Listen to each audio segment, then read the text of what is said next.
Ветото не е инает. Бугарија е подготвена да ги продолжи разговорите, изјави Бојко Борисов. За официјална Софија вчерашниот добрососедски шамар за Македонија пред земјите членки на ЕУ не значи дека Бугарија не е добронамерна, туку само дека има граници на компромисот и принципиелност пред своите граѓани.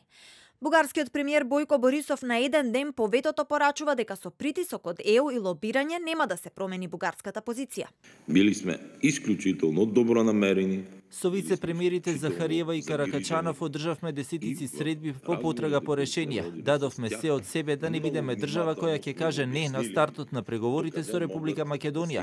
Нашата позиција не е од инает, туку е принципиелна и ги отсликува очекувањата на сите бугари. Се разбира, подготвени сме да ги продолжиме разговорите, продолжуваме да го почитуваме договорот за добрососедство. Сепак очекуваме да ја видиме истата посветеност и од другата страна.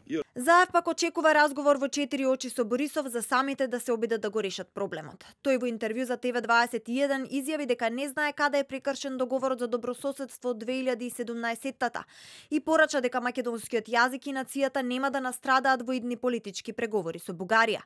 Денеска се обрати на Facebook. Недонесувањето одлука на состанокот во Брисел е пораз за идејата на Европската Унија, но во исто време е потврда во изјавата на председавачот германскиот министер за европски прашања Михаел Рот дека до декември постојат уште можности. Треба да продолжиме во духот на диалог, а не низ конфликти, да дојдеме до решение. Реакција на незадоволство пристигна и од Европскиот парламент. Тие бараат итен старт на преговорите. Известувачот за Македонија Илхан Кючук и Андреа Шнајдер, председател на делегацијата на Европскиот парламент за Македонија, порачуваат дека Бугарија го спречува помирувањето на регионот. Неуспехот на министрите за европски прашања да ја одобрат преговарачката рамка за Северна Македонија, одложувајќи ги преговорите за членство во ЕУ, го загрозува кредибилитетот на Европската Унија во Западен Балкан. Германскиот министер за Европа Михаел Рот и подпредседателот на Европската комисија Марош Шефовиќ вчера изјавија дека ЕУ не се откажува од решение до крајот на оваа година.